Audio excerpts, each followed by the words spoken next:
अब वो बातें नहीं रही कि यदि एक बार आप डायलिसिस पे आ गए तो घर बर्बाद हो जाएगा। मैं आजकल जिम में एक घंटा बिता रहा हूँ। अब जिम भी कर रहे हैं उसके बाद में।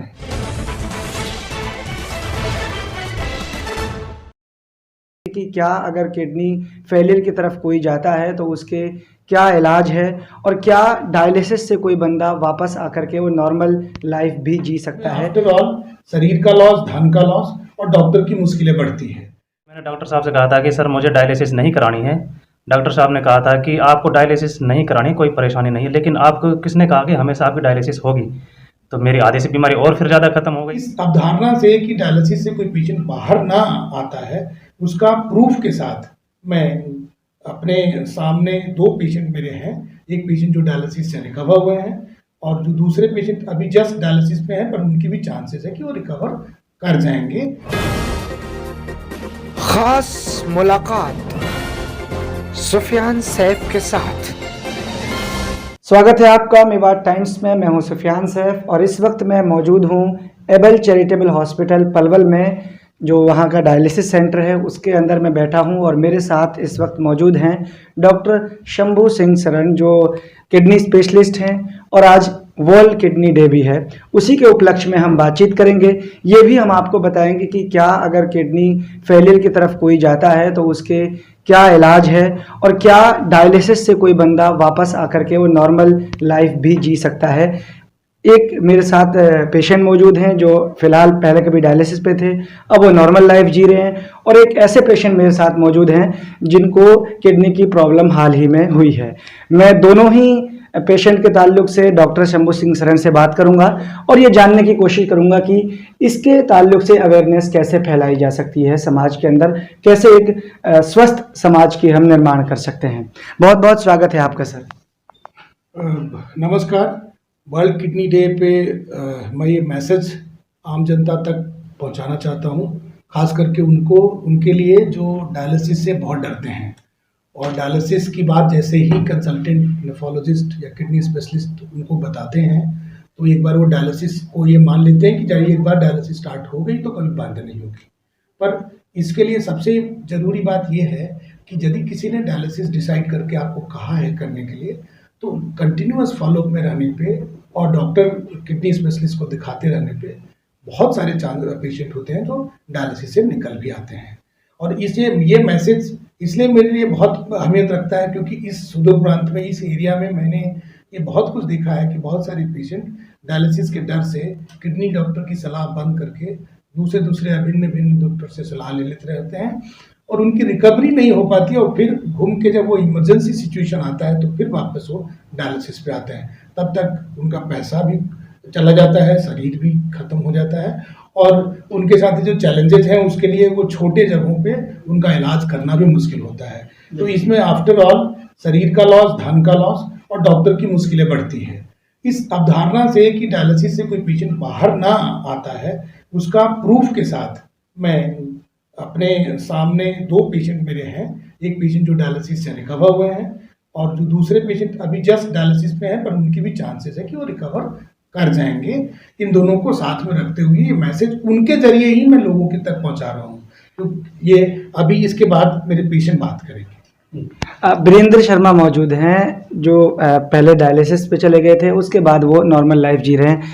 बहुत स्वागत है आपका भी। सर नमस्कार। जब मैं पहली बार डायलिसिस कर रहा था तो फरीदाबाद से सीधा मैं यहाँ पे एबल अस्पताल संपूर्ण सर से मिला। तो जो ज़िंदगी है वो डायलिसिस से आगे बढ़ चुकी है। मैं नॉर्मल ज़िंदगी जी रहा हूँ। तो मेरी अभी प्रार्थना है किडनी पेशेंट से कि वे इधर उधर ना जाएं, वेद के पास ना जाएं, सीधा संपूर्ण एबल चैरिटेबल अस्पताल में मिले तो उनका धन की भी बचत होगी, समय की भी बचत होगी और शरीर भी स्वस्थ रहेगा। मुझे वीरेंद्र ये बताइएगा थोड़ा सा कि कितने दिन आपका डायलिसिस चला और प्रॉपर फिस्टुला बन चुका था आपका क्या? जी प्रॉपर फिस्टुला था, वो अभी यहीं पे बना था। अच्छा, ये बने निशान है। हाँ जी। अभी ये कुछ दर्द करता है कुछ इसमें? नहीं कुछ नहीं करता। इससे आप छोटा मोटा वजन उठा सकते हाँ हो? जी। मैं आजकल जिम में एक घंटा बिता रहा हूँ। अब जिम भी कर रहे हैं उसके बाद में? मैं अपने घर पे वेट करता हूँ, जो मैं मेरी वहाँ पे कर रहा हूँ 1-1 घंटे। अच्छा अच्छा। हाँ, मुझे कोई परेशानी, दौड़ने में कोई परेशानी नहीं, मैं क्रिकेट भी खेल रहा हूँ, जो कुछ समय के लिए बंद हो गया था मेरा खेल था जो। अब मैं फिट हूँ तो पूरी 2-3 तरह। महीना आपका डायलिसिस चला। हाँ, ठीक है। तो एक और हमारे साथ पेशेंट मौजूद हैं जिनका नाम शाकिर है, और जो एक समय था, फरवरी में उनके साथ में था। 1 फरवरी को उनको पहली बार दिक्कत हुई, फिर 3 को वो हॉस्पिटल गए और बहुत ज़्यादा दिक्कत अचानक आ गई थी। एक छोटा सा उनका कमेंट मैं ले लेता हूँ। शाकिर, जब 1 तारीख को जब दिक्कत सांस लेने में हो रही थी, ऐसा हमारे मेवात में होने लगा है अब, तो क्या 8 तारीख के बाद में रिकवरी अचानक ज़्यादा दिखी है? 8 तारीख के बाद जब डॉक्टर साहब ने ये कहा था हमसे कि आप जो है आपको कोई परेशानी नहीं है, आप नॉर्मल रहिए, तो मेरी आधी सी बीमारी तो उसी वक्त ख़त्म हो गई थी। फिर मैंने डॉक्टर साहब से कहा था कि सर मुझे डायलिसिस नहीं करानी है। डॉक्टर साहब ने कहा था कि आपको डायलिसिस नहीं करानी, कोई परेशानी नहीं है, लेकिन आपको किसने कहा कि हमेशा आपकी डायलिसिस होगी। तो मेरी आधी सी बीमारी और फिर ज़्यादा ख़त्म हो गई। तो डॉक्टर साहब जो है 100% प्रयास कर रहे हैं और मुझे उम्मीद है कि मेरा जो शरीर है बिल्कुल स्वस्थ है, लेकिन अंदर का जो इन्फेक्शन है वो थोड़ा भी बाकी है, वो भी ठीक हो जाएगा, ऐसी मुझे उम्मीद है। डॉक्टर साहब, एक और आखिरी कमेंट आपसे लूँगा मैं। बहुत सारे लोग हमें जो किडनी अफेक्टेड हैं वो कहते हैं कि एक ऐसी बीमारी है डायलिसिस जो लग जाती है तो ख़त्म नहीं होती। एक दूसरी बात इस पे ये धारणा बन गई है कि कितना भी अमीर आदमी हो गरीब करके ही छोड़ती है। तो ये एक जो मिथक है, या उसको कैसे आप तोड़ें? देखिए, ऐसा है कि मेंटेनेंस डायलिसिस जो हम लोग करते हैं तो उसमें सप्ताह में 2 बार या 3 बार रिपोर्ट के हिसाब से उनकी ज़रूरतें होती है। वो बात सही है कि डायलिसिस किसी ज़माने में 2006-7 की बात मैं करता हूँ, जब अपोलो में बड़े-बड़े पेशेंट आया करते थे और केवल सुविधाएं उन्हीं के लिए हुआ करती थी। तो वो धारणाएं धीरे-धीरे करके बदल रही है, क्योंकि अब छोटे-छोटे सेंटरों पे भी कम खर्च में डायलिसिस हो रही है, पहली बात।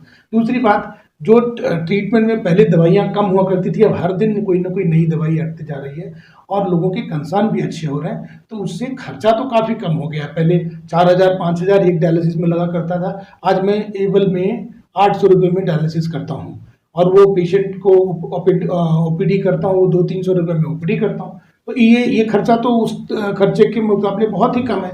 लेकिन हाँ, जब उसमें भी हर बार प्रयास ये हो कि इनकी जिसकी डायलिसिस बंद कर सकता हूँ उसको बंद करने की प्रयास हमेशा से रहता है। क्यों? क्योंकि ये चैरिटेबल धर्मार्थ संस्था है, ये लोगों के लिए है और मैं उतनी दूर से आता हूँ ही तो लोगों के लिए ही आता हूँ इससे। तो अब वो बातें नहीं रही कि यदि एक बार आप डायलिसिस पे आ गए तो घर बर्बाद हो जाएगा और आप उसी पे रहेंगे। अब वो सब चीज़ें बदल रही है, बट आपको किडनी के स्पेशलिस्ट मिलना ज़रूरी है और ताकि उनसे आप उनकी सलाह मानें, उन पे भरोसा रखें, ये ज़रूरी है। बहुत बहुत शुक्रिया, क्योंकि सर के पास टाइम की बहुत कमी होती है। कई सारे अस्पताल में उनको जाना होता है जहां मरीज़ उनका वेट करते हैं, इंतज़ार करते हैं। मैं इस उम्मीद के साथ कि सबको स्वस्थ जीवन मिलेगा, और अगर कोई किसी वजह से अनफॉर्चुनेटली वो किडनी का पेशेंट हो गया है तो हम ये उम्मीद करते हैं कि जो उसकी अगली जीवन है वो बिल्कुल ठीक तरीके से गुजरेगा और वो अपनी परेशानी से बाहर आ सकेगा। नेफ्रोलॉजिस्ट की राय लेना और उनके मुताबिक अपनी दवाओं और अपना इलाज कराना ये बहुत ज़रूरी है। बहुत बहुत शुक्रिया मेवात टाइम्स देखने के लिए।